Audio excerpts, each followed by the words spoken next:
Welcome to the No Guts, No Galaxy Mechs, Devs, and Beer podcast number 16. My name is Phil, and I'm your host. Today is November 5th, 2014, and I'm joined by Daeron, aka Bombadil. Hey, how you doing? I'm excited. We haven't had a Mechs, Devs, and Beer in a very long time. You know, it's funny, because last time we had a Mechs, Devs, and Beer, we had the exact same guest. Which goes to show you how long it's been. Conspiracy. All right, today's guest, we have Paul, the lead designer for MechWarrior Online. What's going on, Paul? How are you? I'm doing okay, and thanks for having me. Sorry, I've been a little bit busy for being hanging around with you guys, but hey, let's get this one going. Are you going to multitask? Are you going to be creating the game on one hand and listening to us on the other or whatever? Fixing netcode with one hand. I am fixing host state rewind on the other. I am doing community warfare with my feet. Nice. He says feet, but I know what he really means. He has All 8 right. arms. It's an a big octopus. It's a Bigfoot. Is that what it is? All right. Hey, so we want to ask you some questions. Got a lot of topics here.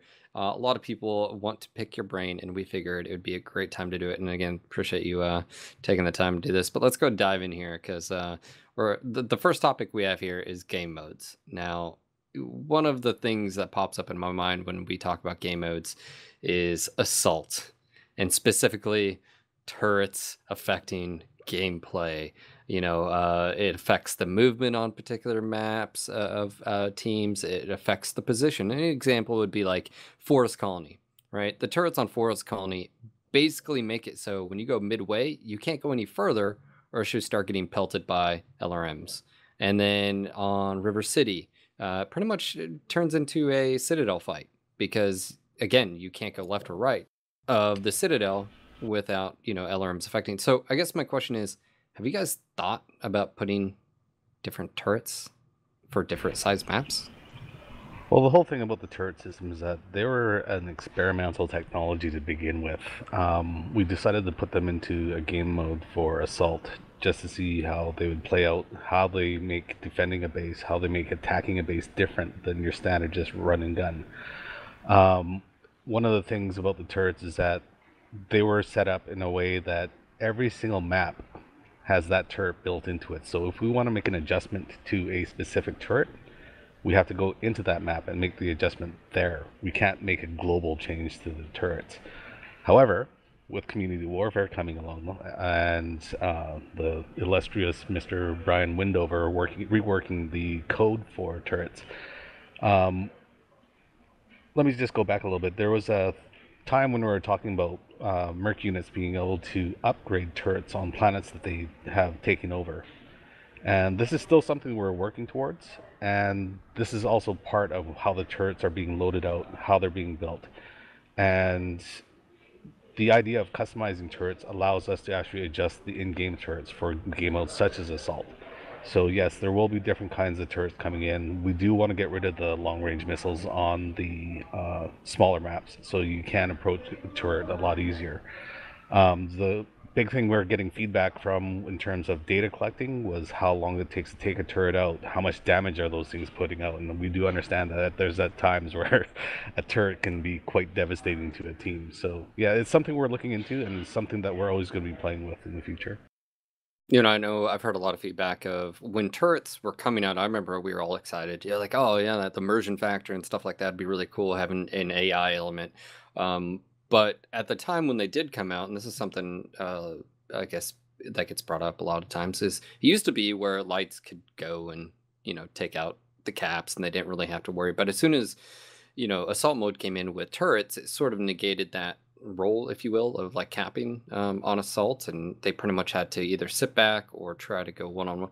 I mean, you said it was sort of an experiment. Are you happy with the results? And if so, or if not, why? I wouldn't say happy.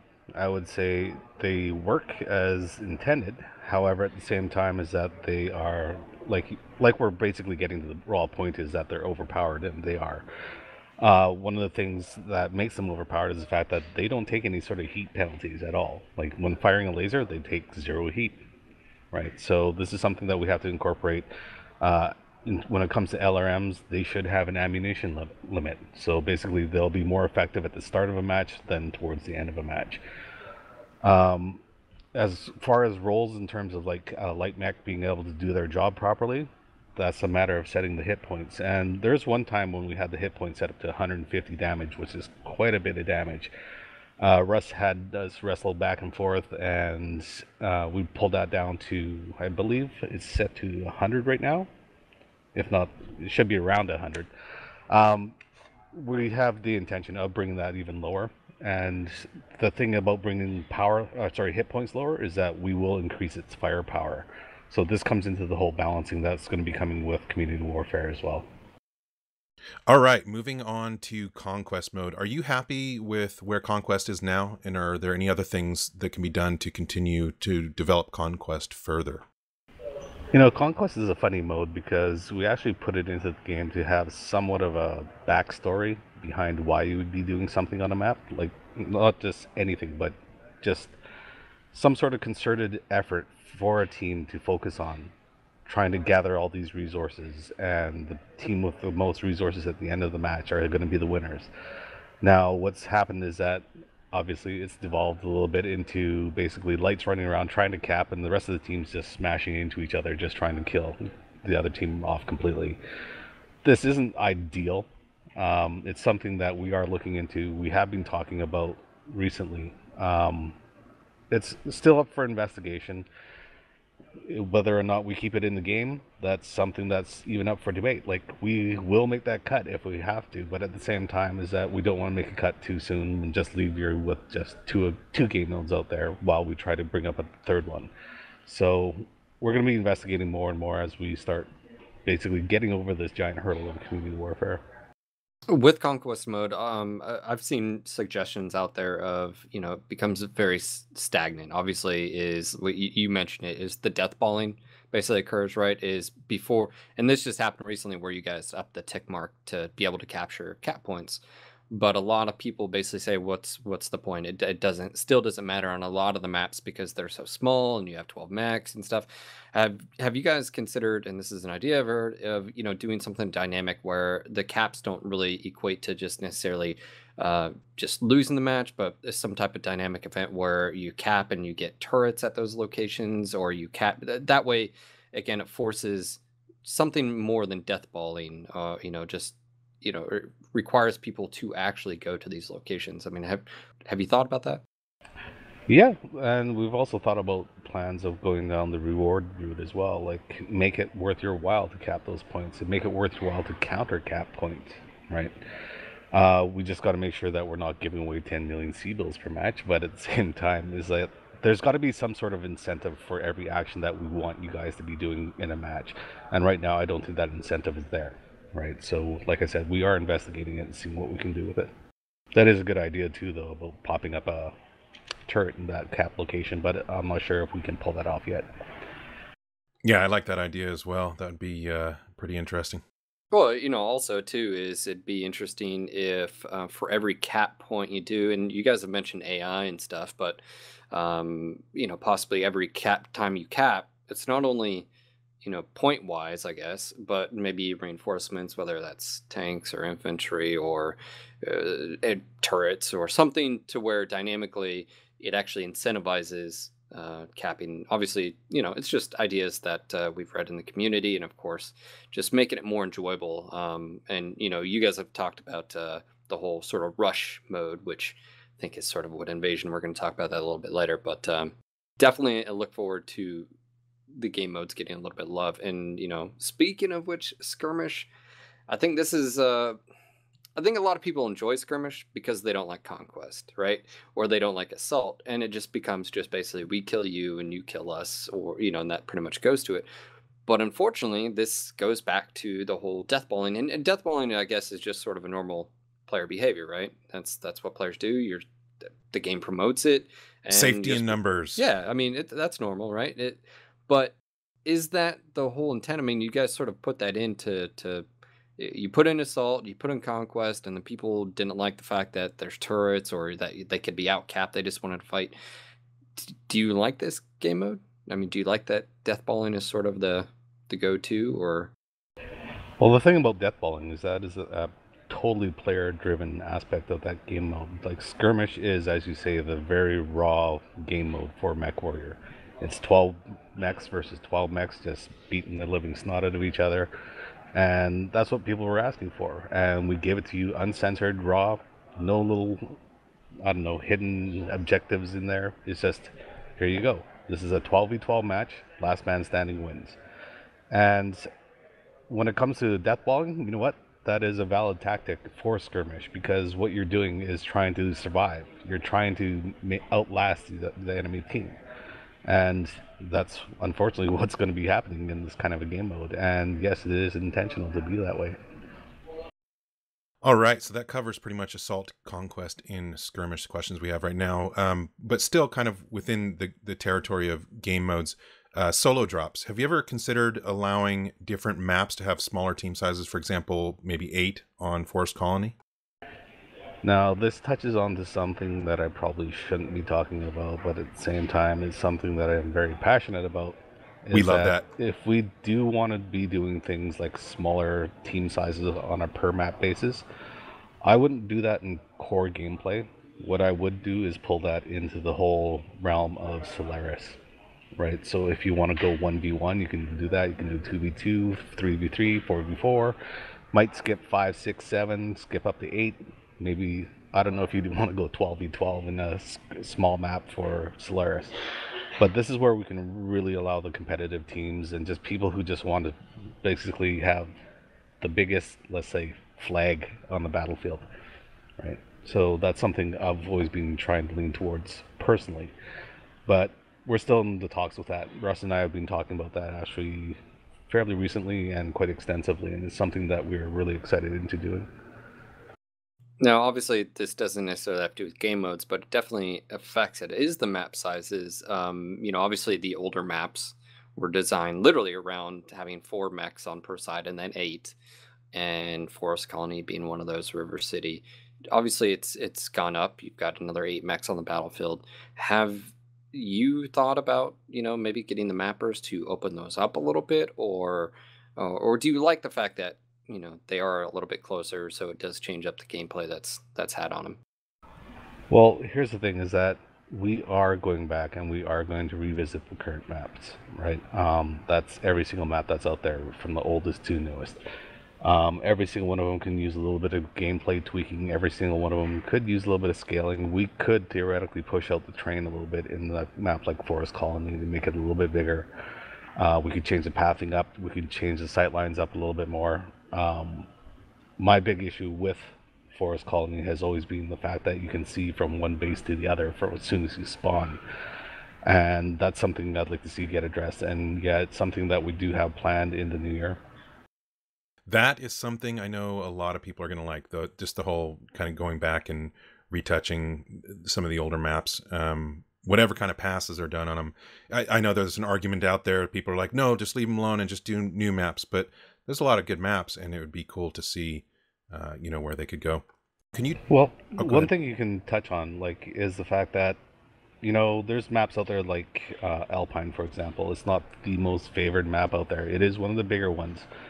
But at the same time, is that the pathing on that map needs a little bit of reworking, and going back and doing something like that would be a lot less time involved than actually creating a whole new map. But it also bring the viability of playing on Alpine a lot higher. Like, people would enjoy playing it a lot more than they do right now.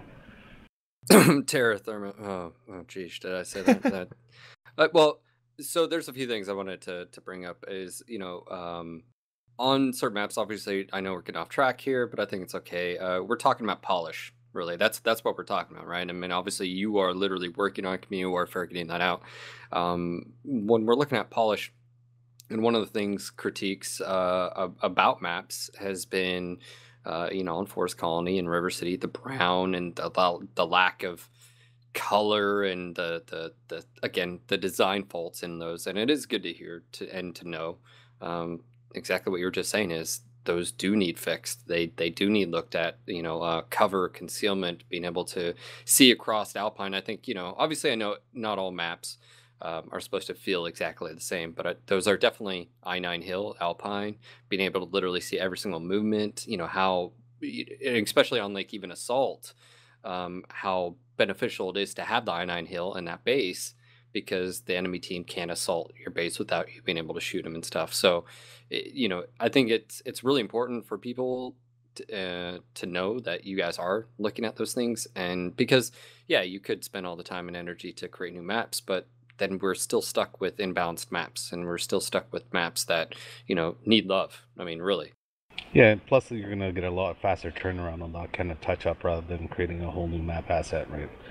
And this is something that Thad, our level designer, is actually working on, but it's also something that we have to hold off until just after we finish off Community Warfare. Now, I've said Community Warfare about, what, 40 times now? And it's not just an excuse, it's basically saying that it's all hands on deck. And in the next Community Warfare update, which will be coming out today, I'll be leaking some extra information on this particular front. And yeah, you'll have to wait and see for that. Excellent. Now, of course, this won't be aired until tomorrow by the earliest. So if you do want to divulge any of that information, the people in here are bound by oaths and will be killed accordingly. But speaking of community warfare, but we're also kind of finishing up with game modes. We've talked about 3 current game modes in the game: Assault, Conquest, and Skirmish. Can you tell us any more about the future game mode, currently codenamed Invasion? Of course, you did touch on it in the vlog.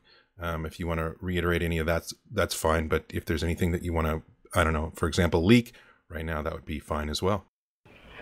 Well, here's the thing, is that when we were investigating Invasion, it started opening up a whole new channel in terms of what we can put into a map and what we can get away with. And one of the big things was actually starting to animate some of the actual hard point locations. What I mean by this is, for example, is the actual gate. That's an actual physical gate that's opening now, and that's something we weren't able to do before. During this investigation, we've also discovered that we might be able to take, I don't know, a bridge and have that blown out from underneath the mech and have that mech fall through the rubble, and if the rubble lands on top of the mech, that mech dies. So it's opening up a whole new avenue for us in terms of like what we can get away with when we start building maps, when we start doing level design, when we start doing gameplay flow. And it's an exciting thing that it's allowing us to do things that we haven't been able to do before, and it's also opening up a whole bunch of development channels for us in order to get like a lot of stuff we've always wanted to have. I mean, the community has always wanted this, that, and the next thing, and guess what? The development team has been sitting here wishing the exact same thing. We just have not had the time to get to it. And fortunately, Invasion and the investigation involved with it is allowing us to do it. So, yeah. We hear all the busy people behind you. Question in regards to that, I don't know if you were hinting at it, but we know that maps were held up by, the IGP thing, and we've heard Russ's, speak for him. But from the design perspective, was community warfare or the maps or what some of the things, was that hindered, from your perspective, from design perspective? No, not really, right? We've always had to have our primary objectives. Like, for example, when Russ said that it's all hands on deck for community warfare right now, he is telling you 100% the truth. There's not a person in this studio who's not working on that right now. It's this kind of mentality is that drives the whole team to focus on one feature at a time, and it's very valid for a small studio like us.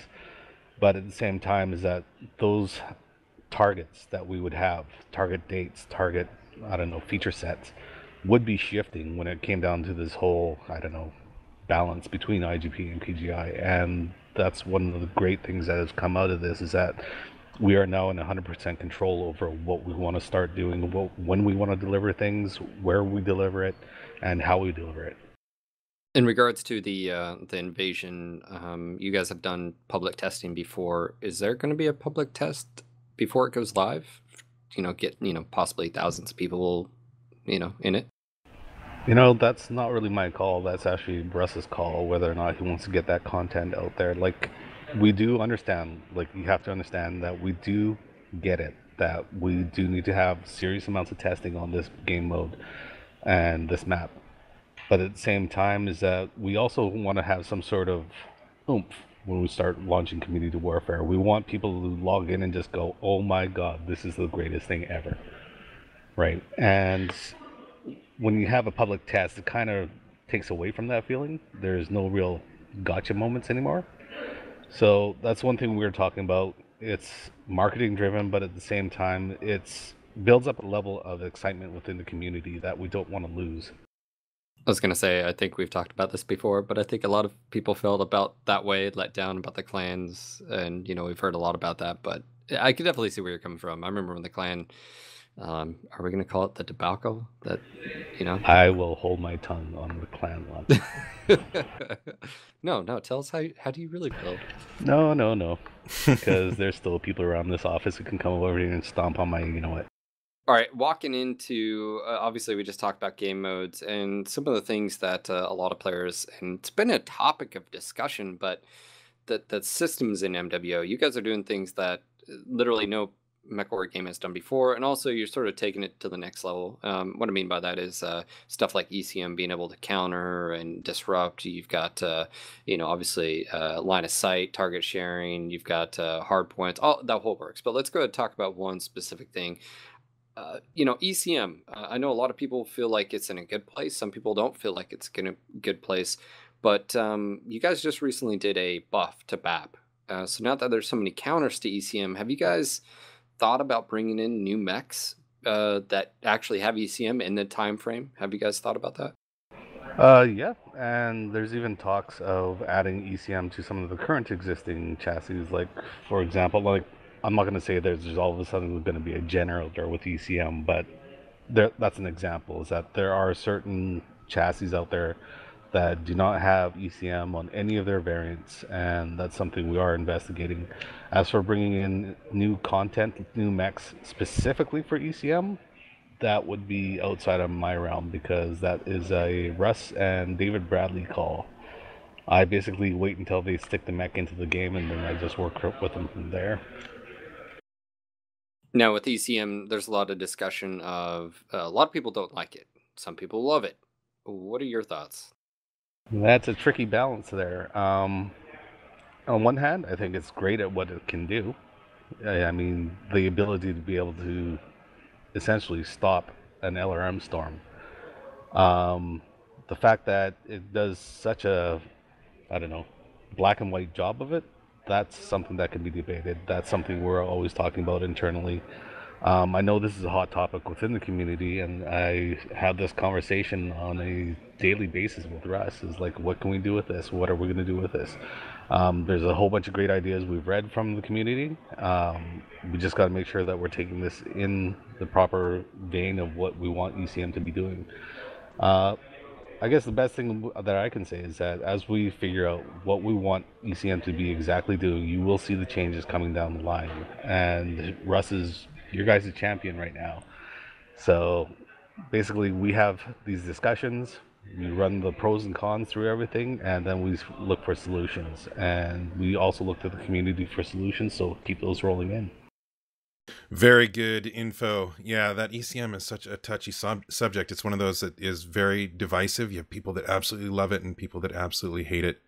I guess there's some indifferent. But anyway, moving on to another one. I don't think this one is as divisive. Command wheel. Is this something that you guys will be looking at anytime soon? I do have some follow-ups. I guess I'll just put them in here now.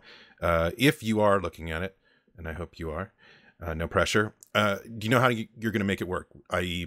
Battlefield style? Things like shoot my target, SOS and map pinging, etc. What are your thoughts? No. Thank you. Actually, this is something that I've wanted. This is something like a lot of people have wanted to have in the game, and I'll tell you why. From my point of view, now this is going to get me a lot of hatred on the forums, dun, but dun, dun. I think the command wheel would have a much bigger impact on the game than VoIP would. And that's because you're not dealing with any sort of signal to noise ratio when you're dealing with the command wheel, because you're getting a straight up shoot my target or assist or this is primary target, move to this location. That kind of stuff is direct information to your team to say this is what we expect to have performing on the battlefield.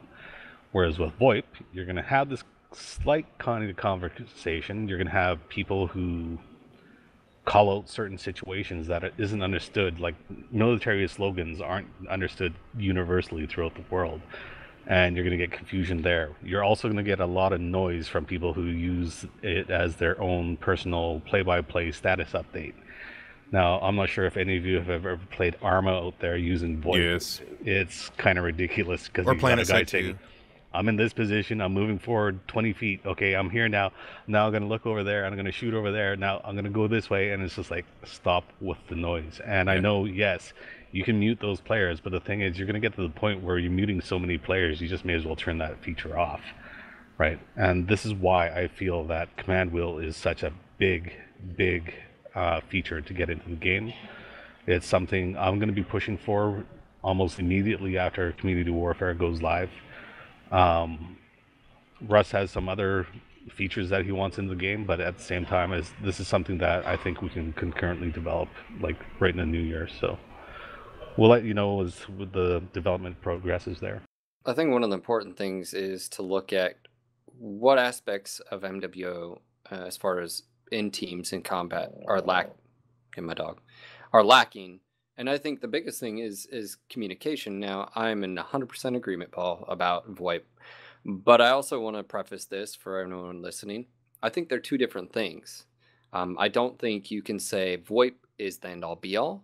And I don't think you can think command wheel is the end-all be-all. They're tools. And the more tools you have, the better. And I feel like right now the issue is if I'm in a match, solo or group, and I can't hit B, bring up the map, take command, plug away on it doesn't work like that. It'd be nice to be able to say, you look up at the UAV, I can't shoot it down, but I can spot it and maybe hit Q, again, going back to that sort of Battlefield style. And all of a sudden it pings, or you have Bitchin' Betty that's like, UAV, detected, UAV detected, but it doesn't say it unless there is actually a UAV and it pings or whatever.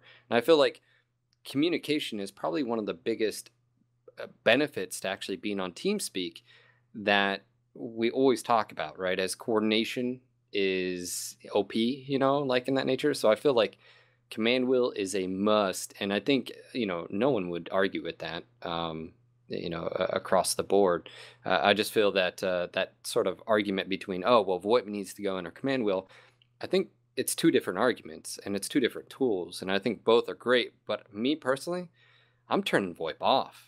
I've played PlanetSide, I've played Arma, I've played Battlefield. VoIP is divisive. Yeah, there's tons of people that will immediately say no to VoIP, but I've never heard anybody say no to command wheel. Now, I will say this. If you guys do a VoIP, or when you do, or I'm assuming, are you doing a VoIP? Yes, no? I have no idea. All right, so if you do, I think one of the cool things is there's an Elite Dangerous has this, is where it actually sounds like you're talking through a radio system. So it actually sounds cool, right? It gives that sort of immersion feel. So I guess that would be my only thing, is maybe to use for like machinima or any type of movie. That might actually make like 10-year-old boys' voices tolerable. So. Well, here's the thing too, is that do you think in the year 3025 that we'd still have this staticky kind of lo-fi communication I've heard that system? argument as well. I don't know, man.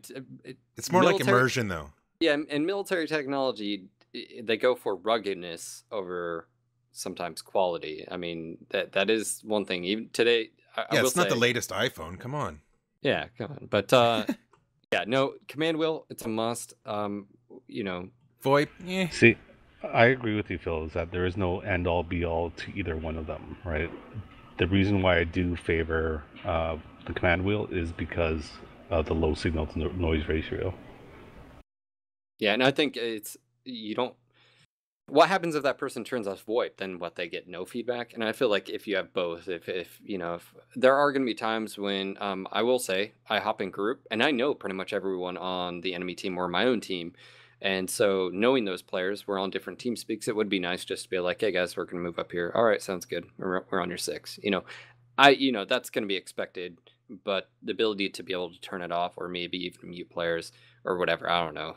Maybe players are automatically muted if they're not on my friends list, and if they're on my friends list, then I have to manually, I don't know, something, but just to be able to turn them off. See, and that right there kind of breaks the system. I'm not saying that your ID is bad or anything. All I'm just saying is that if you look at it the approach of, okay, only people on your friends list can talk to you, that means when you're pugging, you're going to hear absolutely nothing from no one, right? And that's one of the major issues about VoIP, is that controlling it is going to be more of a headache for a player than having a command wheel. No, I totally agree. Phil wouldn't have that issue, though. He goes out of his way to make sure everybody is on his friends list. Yeah, I got friends everywhere. I've been actually trying to break the friends list since UI 2.0 again. My friends list is full of haters.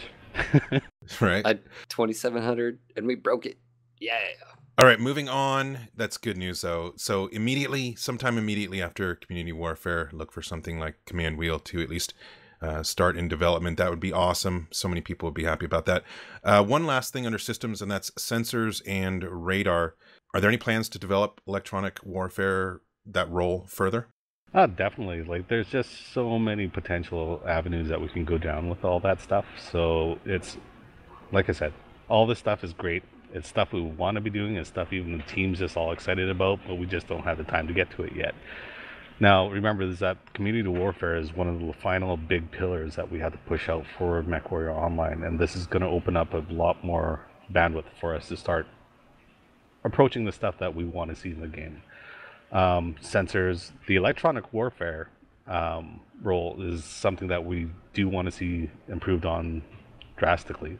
Not that it's horrible, it's just that we want to see it become deeper. The same goes for role warfare in general between the mechs, and that's something that you see happening with the quirk system coming in. We want to see it in just mech warfare. We want a longer time to death, and that's all stuff we'll be working on in the new year. One of the ideas I've heard for sensors and radar, I guess, is to actually distinguish the two.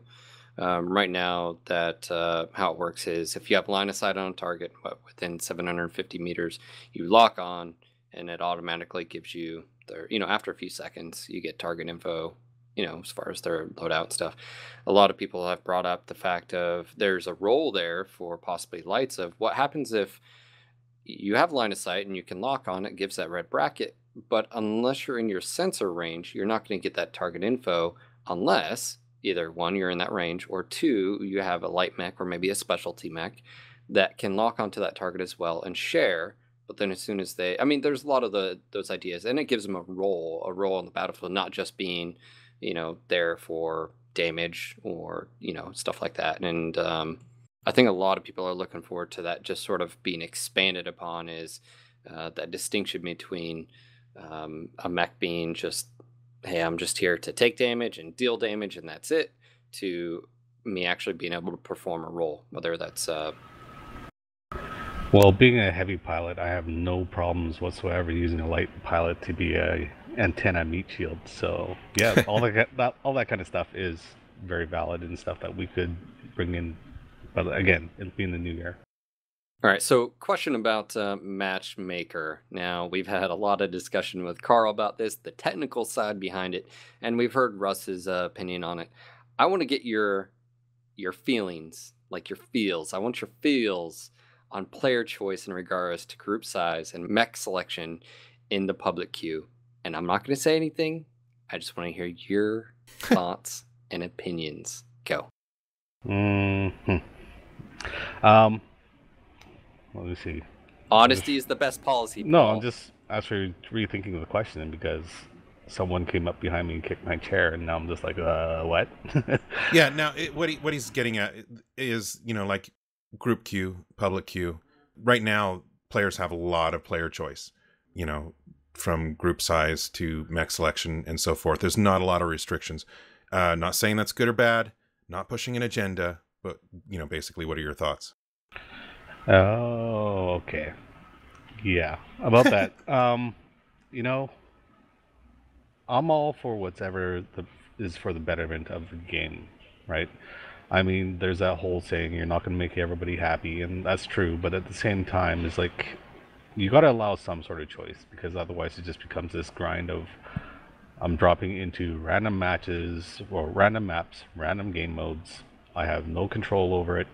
I really, really, really don't like playing this one game mode, right? And yeah, it comes down to the whole thing is like, how much do you want to give in order to get a fluid, fast reacting matching system? And it's about, like, the more choices you throw into that matchmaker, the longer it's going to take, the harder it's going to be to find matches. Like, for example, we have our maps, we have our 3 game modes, and that's enough permutations to make the matchmaker just go through like mountains of data just to find a match and put it together.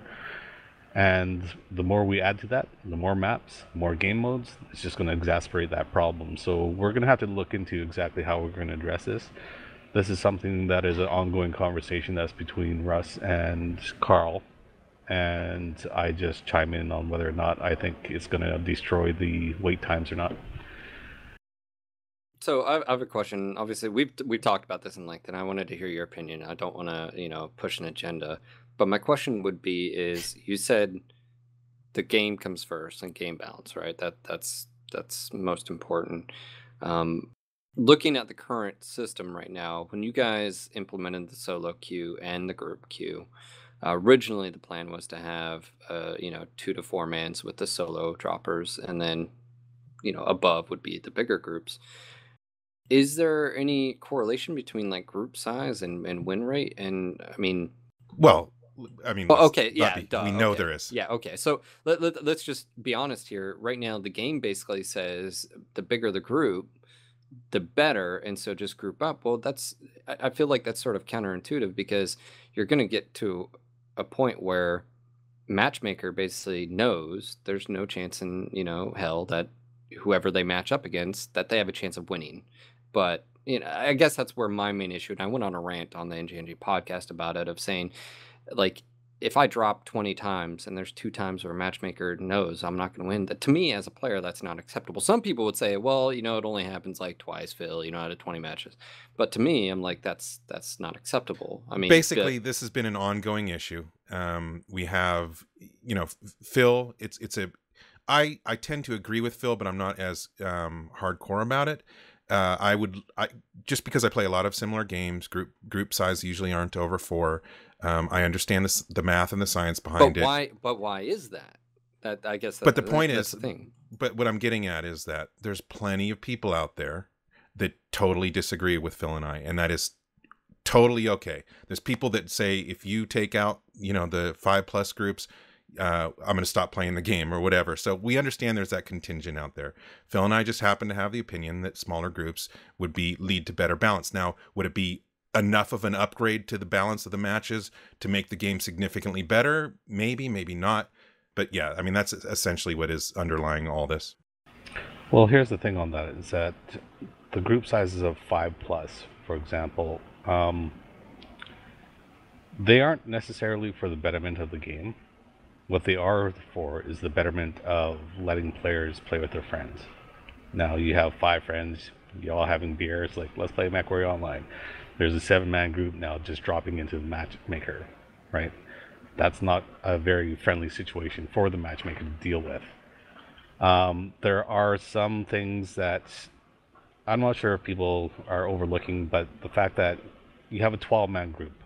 Okay, these 12 players are in their own VoIP solution. They're in TeamSpeak, talking to each other, communicating. Now drop 2 6-man groups. Each one of those 6-man groups is in their own TeamSpeak. The chances of one 6-man group talking to the other 6-man group is very, very low because of this third-party communication systems. Now, somebody might say, well, why don't you bring VoIP in? That'll fix everything, and that's not true. When you're sitting there in a group of your own 6, you're going to be very private and selective. It's no different than having a group of 6 friends standing on the street corner after a movie just talking about the movie, then some, I don't know, random 6 other people just start talking to you. What is the natural reaction there, right? And it's the same thing in gaming. In fact, it's exasperated in gaming because people are very, very competitive, and they're also very, very tight-knit when it comes to who they're playing with. So yeah, it's just this big catch-22 that's going to be happening in both directions, no matter what we do.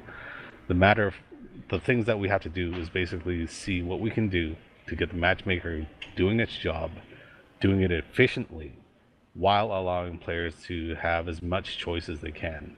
I won't go into detail because I'm sure Russ is going to talk about it soon, but they are looking into a tonnage solution for both the private and public queue. Group queues. And that's something that, from the sounds of it, what I'm looking at, might actually work, because you imagine like a 6 groups of 2 players. So there's a bunch of 2-man groups out there, and they get dropped against a 12-man group. Now, what if that group of 6 2 players has a lot more tonnage to their availability than that 12-man did, right? Because the 12-man's already conforming to the 3s rule. So, yeah, I won't go into too much more detail. Russ will explain it to you guys. Carl did it too. Something that Carl already spilled the beans. No, not what's coming up. just basically how in depth the whole process is behind the scenes. Yes, yeah, and at the same time is that the new system that they're talking about sounds pretty good on paper. I would have to see it in action, but like I said, Russ will come out with some information on that soon. I guess again, it comes back to there's a difference between, Daeron, you brought it up, other games, other titles like MWO, as far as free to play, they don't allow in a public queue. Yes, in a perfect world, Paul, I would agree. It's nice to be able to drop with my friends or whatever, right? Drink some beers. But I feel like that's where the game designers and developers have to put their foot down and say, look, the reality of it is if you want to do that, you have private matches, of course, but also we've got community warfare.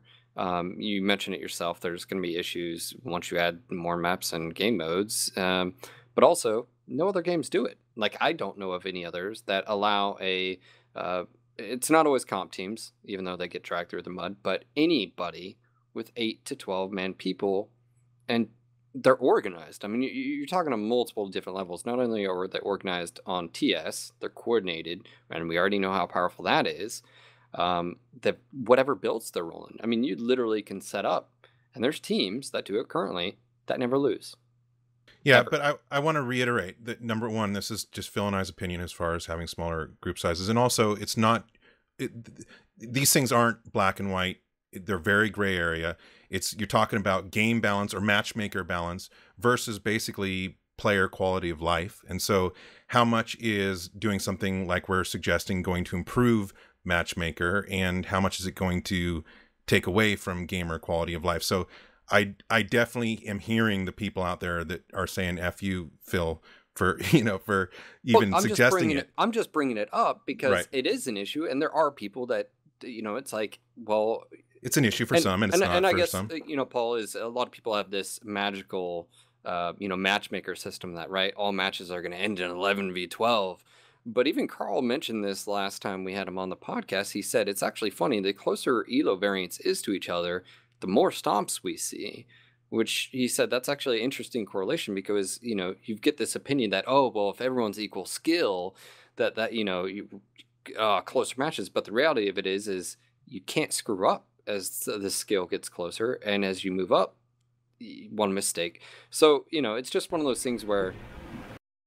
Sorry. What happens there is that the fact that losing a player, like you lose one mech, because the teams are evenly matched like that, that impact of that one player dropping is much bigger than when it comes to the teams that are unbalanced in terms of the skill, right? Because now the chance of rolling is actually like not doubled, but then it's exacerbated. Exacerbated. Yep. And at the same time, you lose that second mech on one team and it's still 12 on the other team, it's just going to exacerbate the problem even worse, right? And it just ends in a roll like that. And that's because the two teams are so closely matched together. The better your team is, the more likely they're going to take advantage of any advantage, essentially. My ducks. Exactly. All right, speaking of community warfare, let's go ahead and move on. Will invasion mode be available on every map or just specific maps? The way invasion works is that it requires a choke point. Now, that's something that's going to funnel players into like heavy combat, and that's something that's not really available on other maps. Like Forest Colony, you might be able to get away with it. The problem with Forest Colony is obviously the water side. It's just way too wide open to put any sort of major blocker in there. Um, but for example, I guess Alpine, you might be able to get away with it, right? It's just that, like I said, it's a specialized game mode for a specialized maps. Um, Now, this podcast is going out after the community warfare update, so you know what? I will sneak a little thing in there is that there is a second map ready for community warfare. That map is about to go into testing fairly soon. The original map, Frost, is already in testing. It's playing out well. We just gotta make sure that we stabilize that build because every once in a while it does like to crash on us, but the engineers are on top of it right now, so yeah. So there's some sneak peek info for you guys. That is awesome. Thank you. Now, also on invasion mode, do you know if that will be available in private lobbies? That hasn't been discussed yet. Right now, we're focusing on keeping it for community warfare to make it that much more of a specialized scenario. Remember, we want planetary warfare in community warfare to feel epic, and that's what invasion game mode was about, especially that it includes the dropship ability that allows people to come in waves and you have this massive fight for the planet. I think the main reason being is because of user created leagues. Not to mention videos and stuff, but for those user created leagues, they would love to utilize some of these game modes that are potentially even, well, let's just be honest, cooler and better than the generic stuff that you get in Pug Play. Yeah, that's understandable. Like, I'm not saying it's off the table, but for right now, when we're heading towards the December launch, basically we are not considering putting it into the private lobbies for now. All right, speaking of which, what is the current plan for seasonal length? Because the big reason is, and I guess this is why, and you guys are sort of expecting it, what's going to happen? You guys go live. Is one side going to completely dominate? And you're going to reset? What's your plan on that? Well, here's the thing, is that if you were to see the last community warfare update that I did, is that new contract system that players sign up for short periods of time or permanent, that eliminates the need to have seasons. So the only time that we are going to be resetting the inner sphere is if something drastically wrong happens, right? Like all of a sudden, I don't know, we have the FRR take over the entire inner sphere and they hold off the clan invasion, right? We're going to have to do something at that point. But at the same time, is like, we all know that the FRR is going to suffer quite heavy-handedly during community warfare. But at the same time, is that, yeah, we're trying to get rid of the season idea. We're going to make it play out as the players basically see fit. Like, if they want to defend properly, and they could actually hold the clans from actually coming into the inner sphere. And it's entirely up to them. So, yeah.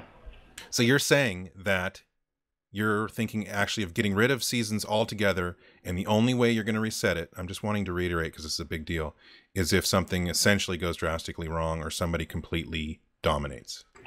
That is correct, right? Wow. And even the domination system. Now remember, we have reserved the home planet for each of the factions, so a faction will never be 100% eradicated. They will always have one little planet that they can hold on to, right? And they can work their way back from that point. Got to have a home base. My home planet.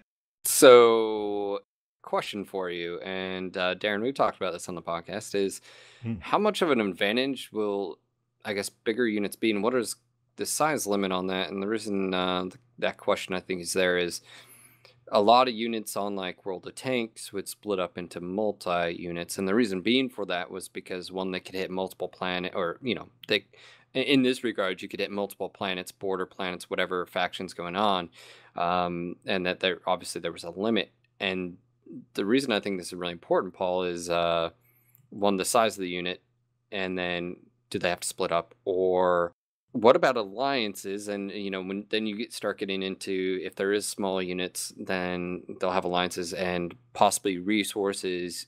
You'd have to this huge planetary grind, and you've got these powerhouses, and there's going to be some really good units that are going to be pretty unstoppable and stuff like that. So is there going to be an advantage to having a large unit in community warfare, or is there going to be a size cap, or what?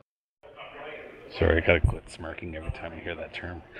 Unit, cockpit. Well, not just unit, just large unit. Yes. Size does not matter. We know. The thing about having a large member count, that's not even better. The thing about having a large unit is the fact that you will be able to put out more games per planet cycle. And that's something that's going to allow you to take over planets. Is going to allow you to actually get your names on planets. Now, the whole idea of being able to upgrade turrets, like I mentioned before, has not been dropped off the table. It might slip off into the next update for Community Warfare, but it is something that we're looking into. And the ability to do that, the ability to hold a planet as a Merc unit, and the more numbers you have, the chances are much higher that you're going to be able to do that. There's your benefit right there, and that's also going to allow you to basically have your name on a lot more planets than just one here or one there, right? And it's just a sheer volume of combat or volume of matches kicked off by your unit that will be able to basically make you notorious throughout the entire universe. And when it comes to alliances, that's entirely up to the players. Like if you have a Kurita faction or a Kurita unit that is sitting there right next to Davian, and they're sitting there going, you know what? Let's work together. We are going to allow you to take this planet, but we want this planet up here, just so we can get a little bit closer to the FRR. So once we break into FRR space, we can just eradicate them. And that's something that is totally in the hands of the players. If Davian wants to say, you know what, we're never going to bug Kurita, just make sure that you're just staying on top of getting rid of FRR. And then Kurita only has to focus all of their forces, all of their action onto that Kurita FRR border. Right? So it's all player driven. All right. So speaking of which, you know, a lot of this has to do with like border worlds under contention.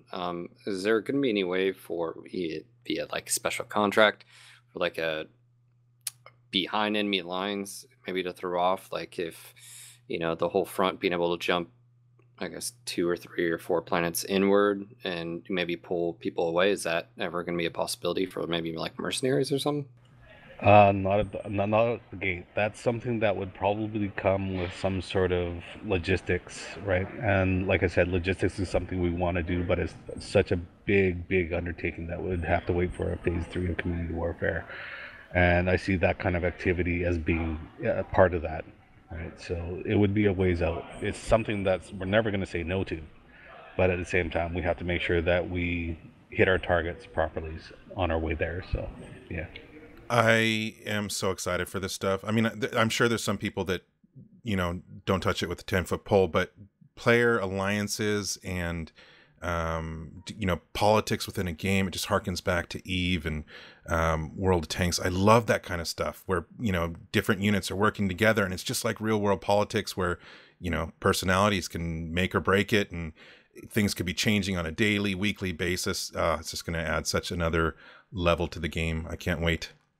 Well, this is why we call it community warfare. It's not because there's a community in the inner sphere. It's because there's a community out there who have their own websites.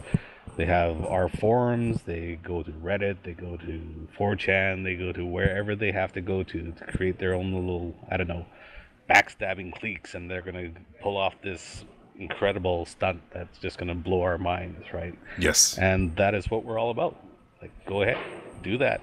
We're going to support you in any way we can, right? So, yeah. Now, for that, there would have to be resources, you know, for the most part, I guess, you know, that whole consolidation and manipulation of, you know, but are there going to actually be resources? Are there going to be reasons for taking a certain planet? And, you know, you mentioned there won't be logistics right off the bat, but that's a big reason, like in a few other titles where, you know, someone hoists that or takes that away or, you know, pulls one up on another. Yeah, like we're very well aware of the fact that some planets are noted for building this kind of mech or that kind of mech or this kind of technology, and it's something that we'd like to bring into. But right now, our database systems will not support that kind of tracking and that kind of dynamic switching of things. Like this comes to the whole thing of like, okay, if we take this planet and it's known for making atlases, does that mean our unit can buy atlases at a cheaper price? Now, that's something that we'd love to see. However, it's something that our backend database cannot handle at this moment, and that's a big, big rewrite. And again, that would fall Carl. into the whole phase three thing, right? And when I say phase three is going to encompass a lot of stuff, and most of it being logistics, most of it being stuff like this, most of it being stuff like, okay, every merc unit has to pick a home planet. Now, the cost of traveling to different planets is going to vary based on the number of jumps it's going to take to get there, right? You're not going to be able to jump from one half of Krita to the other half instantaneously. That's something that would take quite a few days. Maybe you upgrade your jump ships so that you can actually travel faster or get further jumps per day, or what have you. And that's all like a major, major, major system that we have to rewrite a lot of the underlying system just to accommodate. So that's why phase three would be the whole infrastructure for doing things like that and logistics.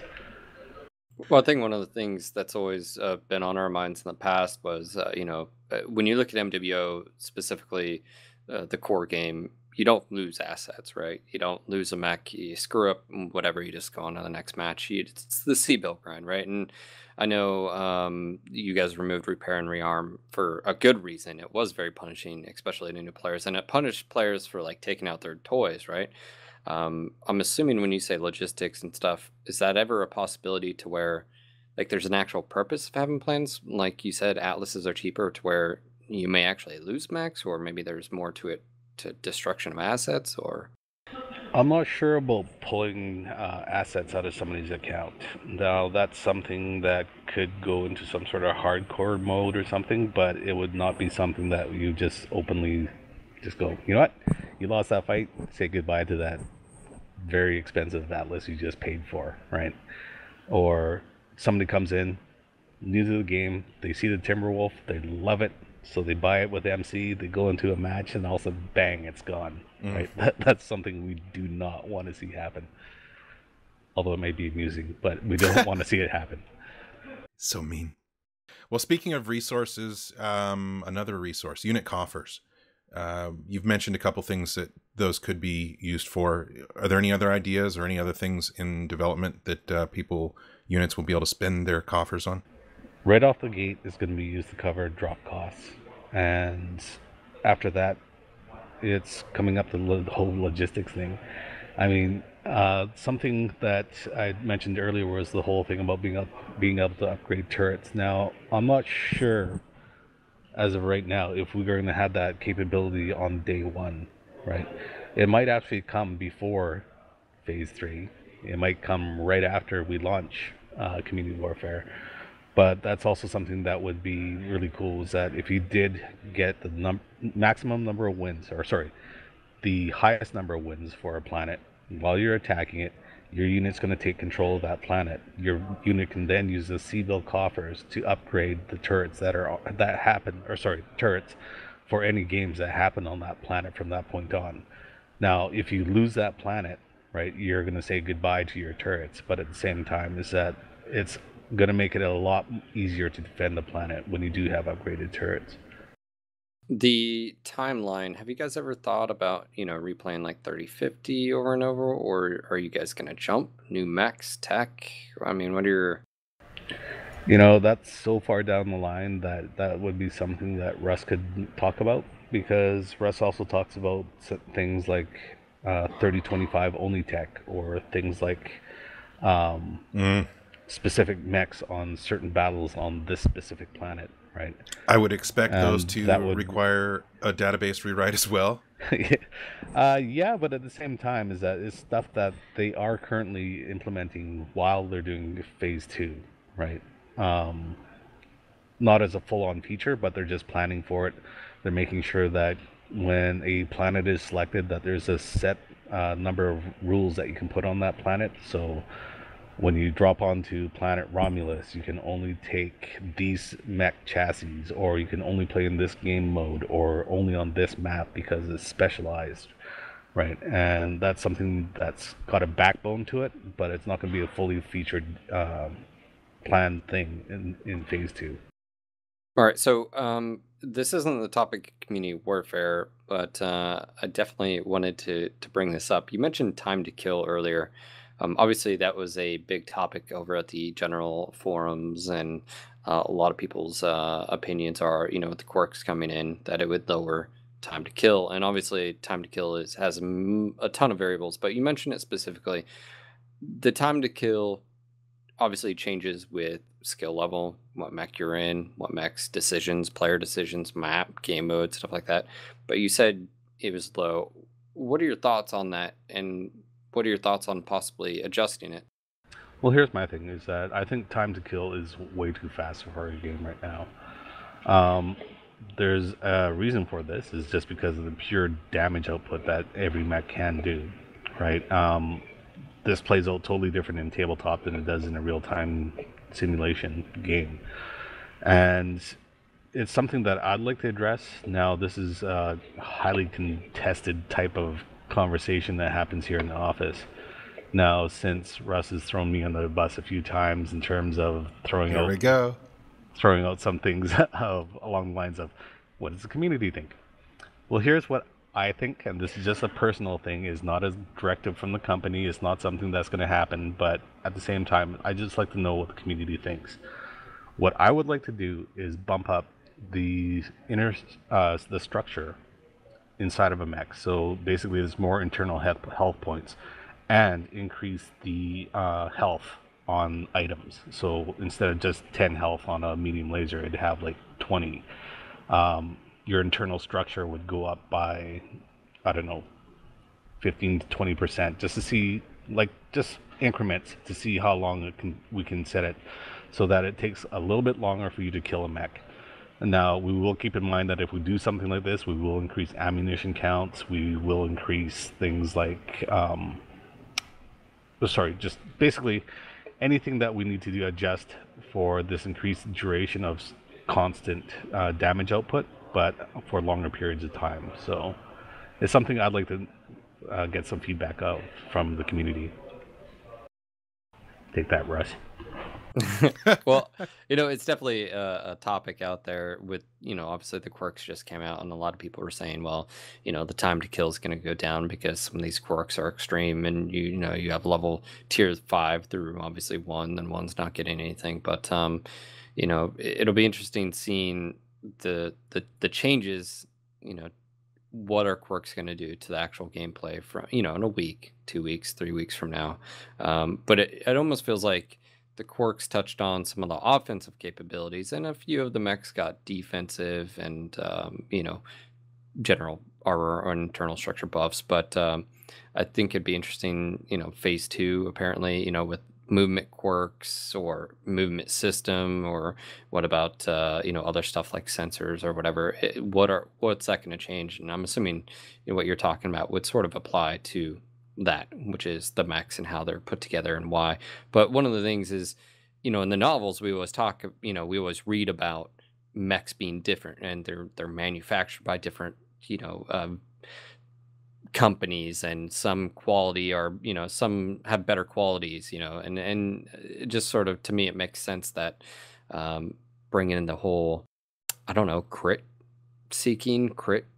hits, the whole, you don't really get that your mech's falling, dying around you per se, like that 2009 trailer you guys did, with the Warhammer dying, and going, obviously it went stackpole. But I guess my point being is, I don't think anybody would have a problem with that sort of sense of your mech dying around you, I guess, piece by piece.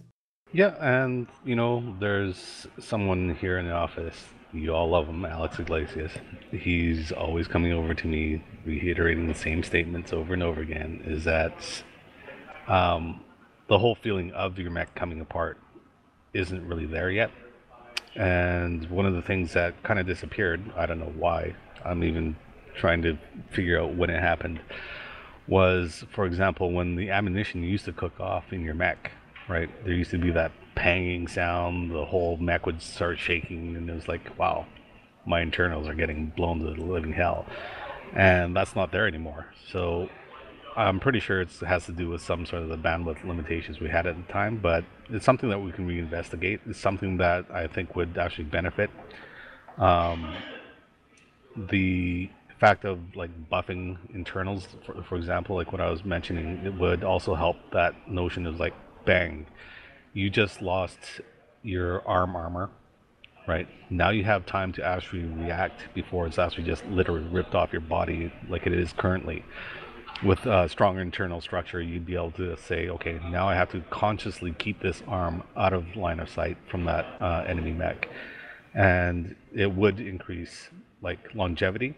It will increase the notion of torso turning and just basically keeping out of line of fire anything that's open and critical, right? So, Well, I think from the immersion factor, Paul, and I know this is polish, right? But maybe it doesn't have any gameplay, but ejection sequence. I think that 2009 trailer when you guys did that was flipping. I mean, it blew my mind because I was thinking, holy crap, like that's flipping awesome. That's what I want. And we obviously we don't have that in MW right now. You don't have the smoke and ejecting, sort of going on. And I just feel like it's close. It could get there, but the game does move pretty quick. You don't have that that death throes, if you will, of a mech going down. And that I feel like that could definitely be, the immersion factor can be cranked up there, but it wouldn't take a whole lot, I guess, and most of it, I guess, would be client side, right? Well, here's the thing exactly, is that 2009 trailer was targeted towards console development. Like, that's what that game was going to be about. Yes, it would have a PC version, but at the same time, it was meant to say, you know what, we want to make a single player co-op game that would allow this kind of fidelity, this kind of just immersion into the game. Now, when you move to multiplayer across like networking issues alone, right, will make a lot of that immersion impossible to do because you have to replicate it across the network. Yes, you can pull some of that stuff off through the client, but when it comes to collision, when it comes to anything that would affect the game space, that has to be replicated across the network, and that's just stupid amounts of traffic depending on what kind of destruction you have going on in the environment, right? Now, if you remember in that video, when a chunk of that building got blown off, and you can see inside there's an office in there, and there's all this kind of, I don't know, office furniture, a bunch of junk all in there. And it's very, very impressive. And that is something that you can pull off in a single player campaign. Like, that's something that you can pull off when you don't have to worry about sending all of this traffic across the network and have it ping back and forth between you, the server, your friend, back to the server, back to you, and back and forth, right? Well, it's good to hear that how you feel about the time to kill and that sort of immersion factor, because I think a lot of us, myself included, I'm excited for community warfare. I think it's going to be the heart of the game, and I think you need it. I think you need it for a community. I think you need it to pool all those community leagues and players. That's what they're trying. But it's to put it as in the game in an easy access way to be able to do community warfare in the grand scheme of things. But me personally, I am so looking forward to maps looking better, right? Functioning better, getting those touches that you were talking about, mechs, that sort of immersion factor being cranked up there. And I guess that's what I'm looking forward to. The little things. The polish that Yeah. I know that you guys want to do. But sometimes these big features, and obviously community warfare has been, basically on the radar since, 3 years ago, 2 years ago, whenever. And so, I'm glad it's almost here. And obviously we're going to see more iterations. It's not like you guys are just going to kick it out there and say, oh, okay, yep, there it is. No more changes, right? It's going to be evolving, I'm assuming. So, Paul? No, it's kind of funny that you mentioned that, right? That it's been 3 years. And it's not quite been 3 years. Because I just pulled up yesterday a November 25th build from 2011 of our game. It had 2 mechs in it, which was the Hunchback and the Jenner. There was no UI for it, or sorry, there was no front end, so no mech bay. And it was on Frozen City, and that was it. And Frozen City had just a bunch of gray boxes for buildings. And the only weapon that you could fire was an AC-10, which kind of looks like you're spitting out a SRM. And the fact that if you want to back up, yes, you could back up you would move backwards, but your feet animations would be walking forwards. So basically, you're moonwalking backwards, right? So we've come a long ways since that time, and we went live much later after that. But yeah, it was kind of interesting. I showed it to some of the people around the studio, and they're just like, "Wow, that's pretty impressive." You've come a long way, baby. But take one more question. Paul, we have kept you for a long time. We totally appreciate it. Thank you for taking time out. Sorry to everybody that wants community warfare faster.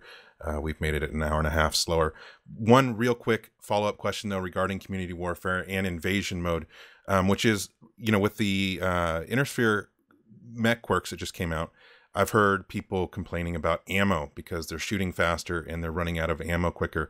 In invasion mode, are laser energy-based weapons going to be a huge advantage to mechs with, that are ammunition-based? Is there going to be any kind of rearm option? Have you guys thought about that yet? That's something that's still in discussion. Like, this is actually a hot topic between Russ, myself, some of the other dev team as well, is that personally, I look at it this way. I don't want to see band-aids on the field where you just step on and, oh, look, I'm better.